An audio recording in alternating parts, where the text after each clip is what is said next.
Hey, this is Eric McCoy with the Recovering Through Highness, and today I have a special guest. This is my wife. Hello. And her name is Morella McCoy. And in the book, Pain, Failure, and Misery Are the Stepping Stones to Success, I have a chapter in there that's called Let Our Voices Echo. And I wrote the book towards a lot of different people, and obviously the people that are currently struggling, anybody that's interested in understanding what getting into the mind of a crazy drug user is like, and families. And that was sort of a big topic. I've been in the industry for about 16 years now, and I've worked with a lot of families, and a lot of families have asked me over the years, since my son has been in and out of rehab over and over and over, is there any hope for my child? And the answer to that is always yes. I actually firmly believe that everybody has a chance if they really want this and if they're willing to fight for this. And, you know, one of the mottos I have in my book is no matter where you've been or what you've done, you can do anything you want if you're willing to fight. And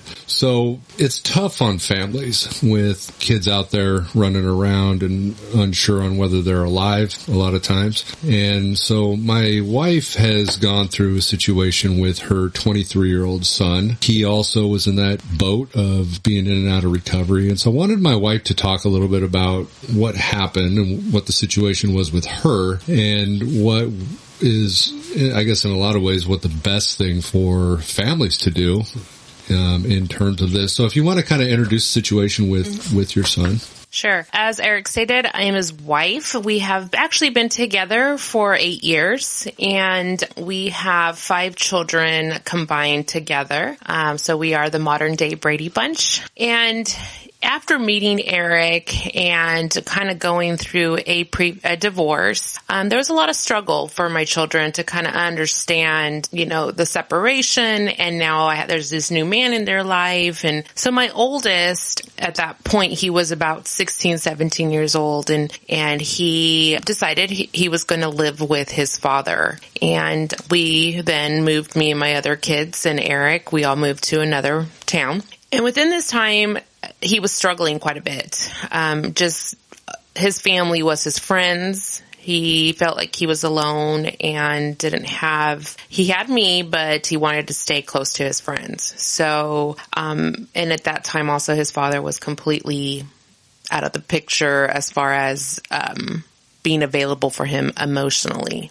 So I would see him once or twice a month when he would come over. He always seemed tired. He always seemed a little withdrawn. And I tossed it up to it being work related. He was working too much or just tired, stressed, sad. And I tried talking to him. Several months, maybe a year went by, and Eric kept telling me, this kid is on drugs. This kid's on heroin. He's using. And as a mom, couldn't believe that. So in my history, just so you know, I have had addiction in my entire life. I've been a daughter of an addict, a wife of an addict. I've been an addict, and now a mother of an addict. So you know addiction. I know addiction really well. So I can easily say that being the mother of an addict was the most difficult thing I ever had to do. And to this day, I still think about that time and the decisions that I had to make once I came to terms with the fact that he was an addict.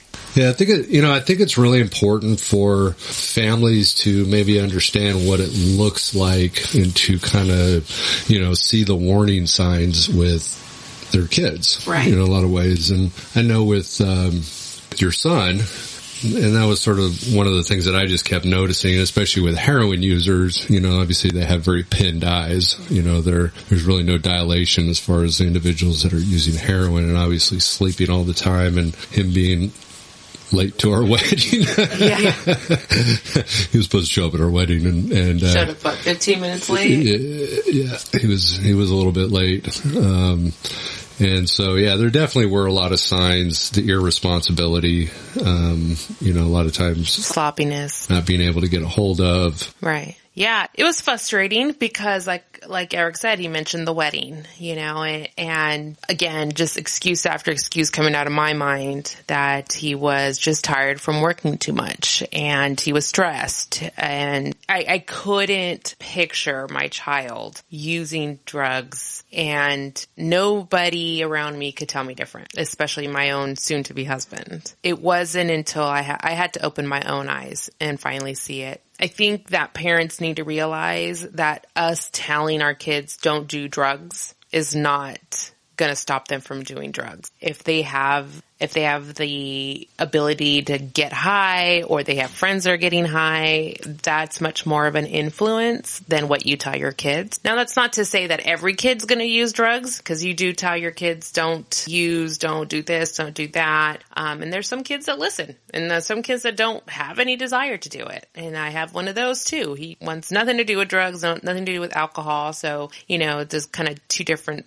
sides of the spectrum. Yeah, one of the problems that a lot of people find too, especially with their kids, is that, they don't love me, right. They're stealing from me and all that kind of stuff. And I also always like to tell people too that drug use has nothing to do with love. Absolutely. 100% agree. I remember several times, after finding out that he was using and convincing him to get help and begging him to find a different way in life, I would ask him why he was doing this to me. Why would you do this to me? Why would you are loved? I've done nothing but love you. How can you do this to me? Do you not love me? Do you not take, and throughout all that, I had to find out it had nothing to do with me. So parents blame themselves.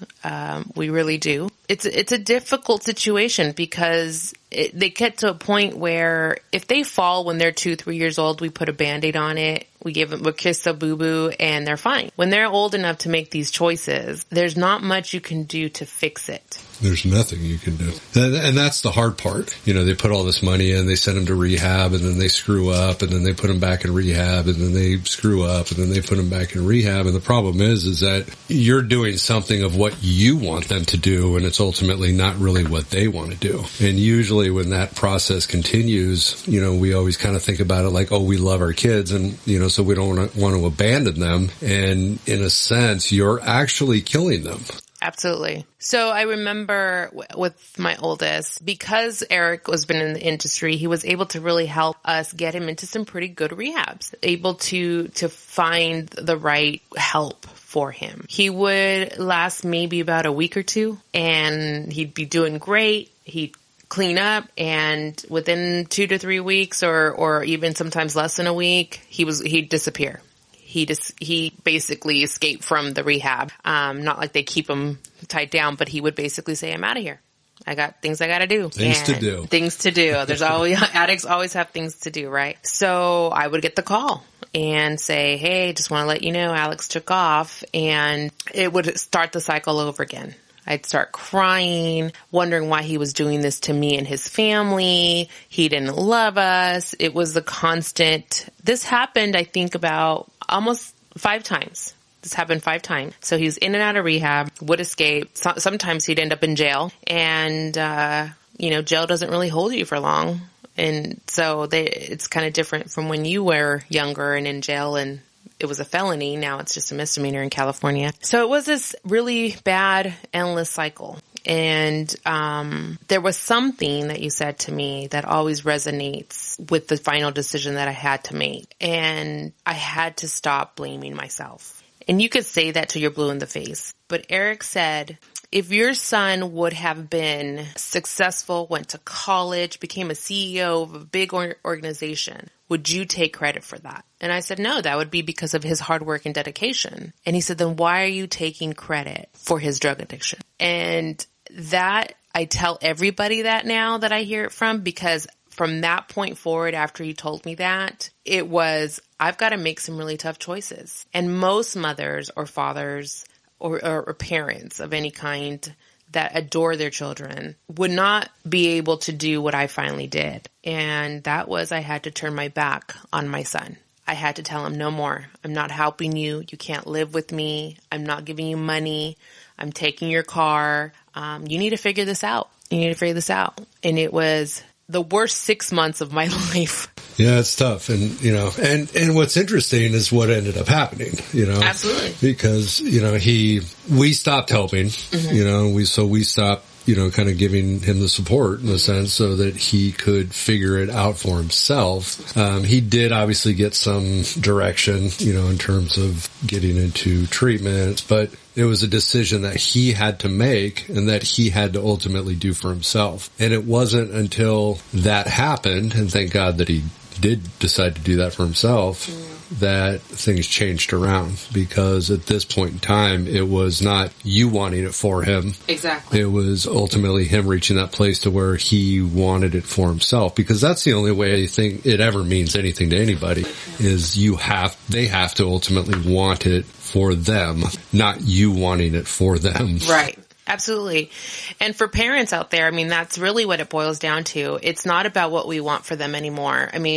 I think any parent can agree that the moment they're holding their newborn child in their arms, they automatically have humongous amount of dreams and thoughts for their own children. And so when it doesn't start to happen that way, and you realize it's like, it's so hard not to blame yourself. I remember clearly dropping him off. He was finally in rehab for 45 days. Within that time, at his 45th day, I unfortunately lost my mother, which he was very close to.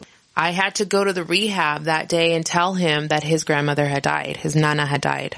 And he took it pretty hard. So he came home with me that night, and, we did the funeral and we did all that kind of stuff. And at this point, he had decided to go to a sober living home. And so 45 days, he did great. Let's take him to a sober living house. And we did. He went to the sober living. Within 4 days, he had run off and he was gone. So it was literally 4 days after burying my mother, my child disappeared on me. No idea where he was at. Wasn't obviously not answering his phone because he didn't want to tell mom where he was at. And in a sense, I almost had to bury my own child. I had to come up with the worst case scenario in my head and say goodbye to him, because I didn't know if the next call that I got was going to be from a morgue to come identify his body, or if it was going to be from him to say he was ready for help. So that's why I said it was the worst 6 months of my life to try to help do that. And I know most parents they don't understand that turning your back is the most important thing you can do to save an addict. I was going to read something real quick, and this is I'm actually in the process, I'm going to be doing my book in audio version, and out of the chapter that I have for Let Our Voices Echo, I have that one part in here called Healing Me. And so I was going to read this part real quick. So despite what you may feel at this moment, you deserve happiness and a life that demands joy, a self-love that allows you to separate from external pain and internally appreciate what you do have at this moment, right here and right now. As I discussed earlier in this book, fear can be overthrown by an appreciation that will ground you. Healing Me can be equated with happiness equals a loving, invigorating, never-ending, grateful, multifaceted exultation. It's the strength that comes from many facets as we come together and support each other through love and gratitude that allows us an ability to rejoice. Shame and blame is what I've seen mostly throughout the years that will hold you down and destroy your life. It's time that we stand together. As there's no need to do this alone, and love together. Let our voices echo. We have millions of individuals and families that are suffering at this moment from chemical dependency, and it's time that we take a stand. I'm asking for families who have lost children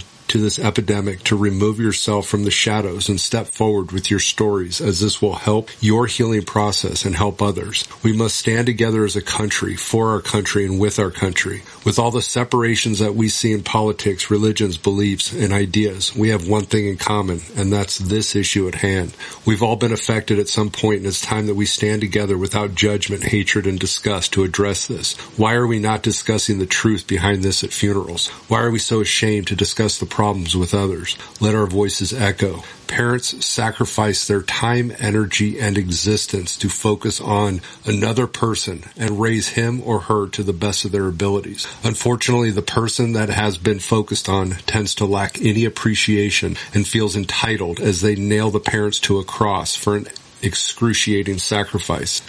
And so that's one of the reasons that I kind of wanted to really do this, as we talk about with Let Our Voices Echo, is that we got to talk about these things. We've got to discuss this, We have to, because like I said, a parent is so used to just putting a Band-Aid and fixing it. So when we can't fix something when it comes to our children, we don't know what to do. We're lost. We're confused. And even the advice of the most qualified person, we shun away. Eric had told me several times, you need to let this go. You need to let him go. And it wasn't until he said what he said where I had to open my eyes and say, yeah, it's time to let him go. And it also has to do a lot with having to seek therapy for myself in the sense of you have to learn that you're not in control of anybody else. You're not in control of your children. You're not in control of your husband. You're not in control of anybody. Their choices are theirs. And so in combination of the two, I finally had to realize that I had to let him go. And I do realize that if I would have figured it out sooner, everything would have happened sooner, but it happened in its own time. I have friends that are struggling with their children in some sort of addiction, and they seek out help and they seek out advice, and you give it to them and you tell them, let them go. And they can't do it. They don't understand. But this can happen and that can happen and this can happen. And it's true. The person could pass out at a park and get raped. That anything can happen. Well, that's the fear. Yeah. The parents are like, oh my God, if I don't do something, if I don't protect them, or if I don't save them, they're going to die. Right. And that would be, as a parent, my fault. But the reality being is that there's a better chance they're going to die if you keep moving forward and protecting, because then they fall into this, I can do anything because my mom will always be there to save me. It's also what we call the God complex, right? Okay. Yeah. In the sense that, if you have any belief that you have control and you have full control over somebody, stop playing God. Yeah. Because you don't. You don't. And so parents out there, you don't have control of their decisions. It's not about love, like Eric said. It's not that they don't love you. It's not that they, didn't hear your words that you told them about drugs. It really is a choice that they made and that you have no control over. So you're battling something that is playing on a level of survival for them. And that's why and again, it's not that they don't love you. It's that the drugs, and when we study the physiological effects, that pleasure part of the brain, that dopamine and the release of dopamine is on a level of survival, right? So even though it's irrational and it doesn't make sense from an outside perspective, but when you're doing drugs, you are manipulating the part of the brain that has to do with survival. Right. So internally they're thinking, if I don't have this, I'm going to die. What is above survival? Nothing. So that's why we say that it has nothing to do with love. Right. It has to do with, in that true addictive mindset, their brain is saying, I need this or I'm going to die. So I will steal from you. I will take this. I will do whatever I need to make sure that I get the supply or I'm going to die. Right. And that's why my book and the paradox, in a sense, with the book, is that pain keeps people using, but pain is the only way they're going to get clean and sober. Right. Most people start using drugs to avoid pain. And as they continue using, they're continuing to do something to eliminate what they ultimately started it for, which is to avoid pain. Right. So the drugs are reducing the pain, but in a sense, they're actually causing more pain. Right. And then as it's causing more pain, there has to be an enormous amount of pain to stop. Versus to continue using. And that's kind of, I think, where the saying says, I'm tired of being tired. Tired of being... I'm tired of being sick and tired. Tired of being sick and tired. Yeah. I'm sick and tired of being sick and tired. That's that's it. And I put myself in my shoes when I was using. I did go into rehab, not on my own free will. My mother put me in rehab. I was there for a while, and when I came out, I had already started contacting friends and being like, "Hey, we're going to hang out. We're going to go do this. Let's go do this. I want to get high." But my mom was such a babysitter. She did not let me out of her sight. I couldn't even go to the bathroom by myself. Right. And so finally about a month after I wasn't in rehab, my older sister was having a child. And so her and my dad went to the hospital to go see them and, whatever. And I snuck in the boyfriend and,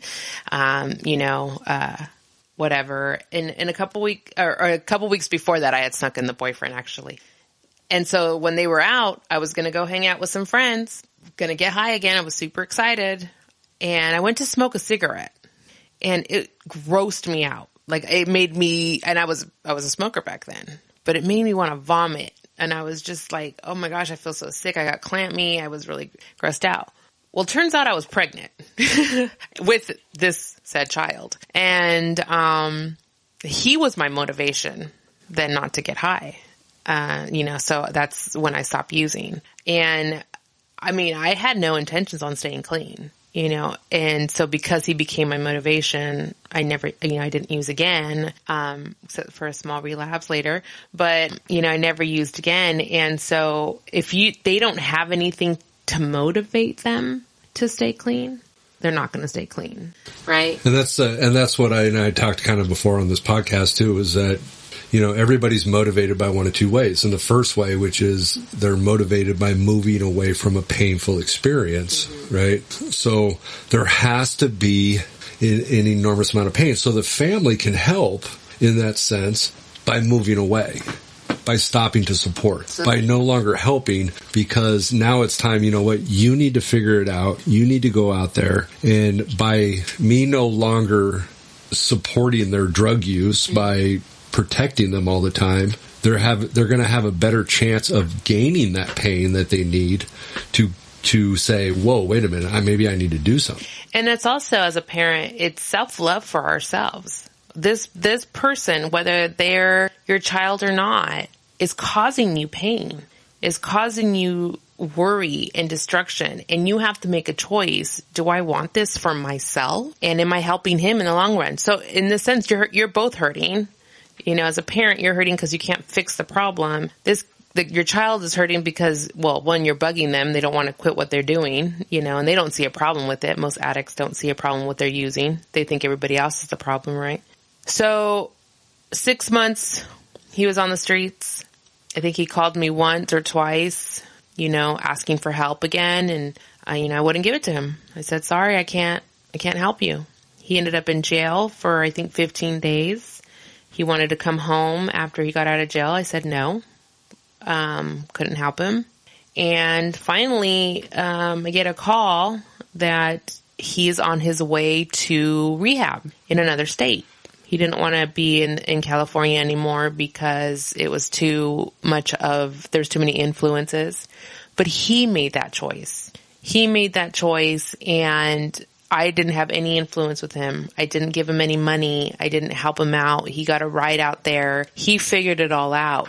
In fact, I was talking to him today. He called me for my birthday and was talking to him, and I was telling him that we were going to be doing this podcast. And he was actually really excited. And he said, Mom, I did get to the point where it was like, I didn't want to do this anymore.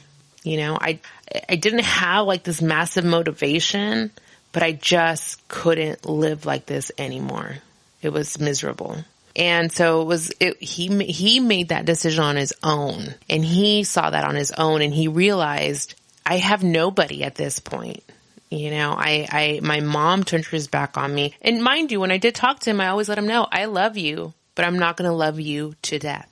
And so he understood that now. He understands that. And he's never held any resentment towards me in regards to that decision. In fact, before he left to where the rehab was at, he actually wanted to see me. And I hadn't seen him for 6 months, but I had heard through the grapevine that he pretty much looked like heck. He looked horrible. Track marks on his arm and all that jazz that heroin addicts have. And again, with the self-love, I had to say, am I ready to see him like that? And I told him no. I said, I can't see you. I couldn't see him, one, because I knew if I saw him, I would become weak and want to help him in whatever situation it was. But I also wanted to remember him as the child, the baby I held in my arms kind of thing. And so I had to do that for my own self, to protect my own self. With heroin users, in today's age and the way things are going, especially with the overdose rates, it's actually better for people to not go into rehab until they've made a decision or, have a good chance of stopping by them motivating, because and this is sort of what we're seeing a lot, is that when these heroin addicts, they go into rehab, they get clean, they had a big tolerance when they went in, they go in, their tolerance goes way down, they leave treatment, they decide to go out and use, they relapse, and then they do typically the same amount that they used before, and then they die, and it's almost, in a sense, and it's kind of a crazy thing to say, but, especially when it comes to heroin, kids are better off not going to rehab until they do of make a decision that I want to do this, or hopefully, because it really doesn't work when you have other people wanting it for them. Right. I can want them, all I want to do it. And, I've, again, worked in this industry and I've done it for years, and I've worked with a lot of various different age groups, all adults. And I've worked with so many families that I'm here because my parents want me to be here. You're screwed. Right. You're not going to make it, the motivation, going back to that idea, is that, everybody's motivated by one of two ways. And the second way that people are motivated is by moving towards something good or something better in their life. So goals and dreams and things like that. Nobody goes into rehab because they want to go into rehab. And I do always say, whatever brings people into rehab, that's fine. But if they don't change the motivation to, I'm doing it for myself and I'm doing it for my goals and my dreams, and I want to be happy and I want to feel good the rest of my life, if they just maintain I'm in rehab because my parents want me here, or I'm in rehab because my wife or husband's going to divorce me, they're never going to make it. Right. And nobody starts using drugs because they said, I want to grow up to be a drug user. Exactly. Right. And, he has his own dreams and his own wants. I know one day he wants to be a father. He wants a family. He wants to be married and have children. And I think he realized that the life he was living, he was never going to have that, and he was going to end up being alone. And so he is motivated. Fortunately, he's now been clean for 2 years, and, never had to use any kind of drug to help him get off the heroin. What is it that they use?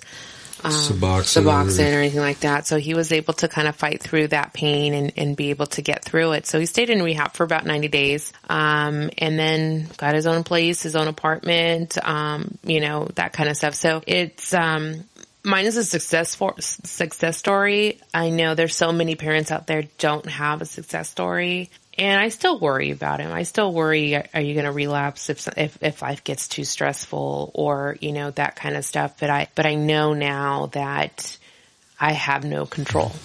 Yeah, what's more important than anything is for the families to love themselves, to care about themselves. Absolutely. And to take care of themselves. So no matter what the end result is, they're going to be okay. And sadly, it does end sometimes with their kids dying and them not making it. Back when I was in high school, I think I was a freshman in high school, there was a kid who had died, I think, on New Year's Eve. He was driving, 16 years old or 17 years old, and he was driving and drove. He was drunk and drove off an overpass, and car flipped and killed himself. And I remember the parents of the kid, it destroyed them. Oh, yeah. Absolutely destroyed them. They lost, one of the guys, he lost his job, they lost their house, they ended up divorcing all over this situation with their child, which again is a horrible thing, but I think it is so important. That's why Al-Anon talks about this idea of detachment. The detachment is not where you say, okay, I don't love my kid anymore,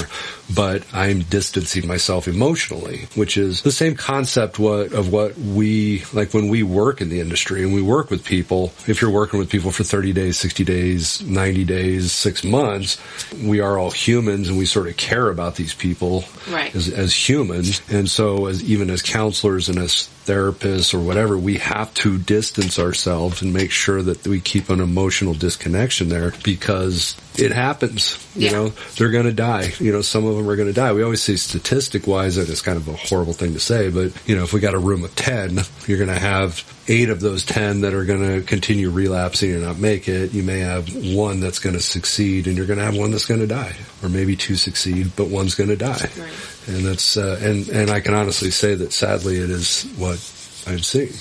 Yeah, and I think that the truth of the matter is that if you continue to enable or you continue to help and give them, guidance and they just don't listen, they keep doing what they're going to do, they're going to die anyway. Right? So why do that to yourself? Why destroy your own life, in the process of trying to help this one person who doesn't want help? Right. And the other motivation I had to finally say, I can't keep helping you is I had 2 other smaller kids that needed my attention, and I couldn't give this one child every moment, every breath that I took, all his attention, because that was neglecting my other 2. So I think one of the things that I struggle with now, just kind of making sure I don't put his mistakes onto the other 2 kids. I let Alex go out too often, or let him go out a little too much with his friends and party with his friends a little too often.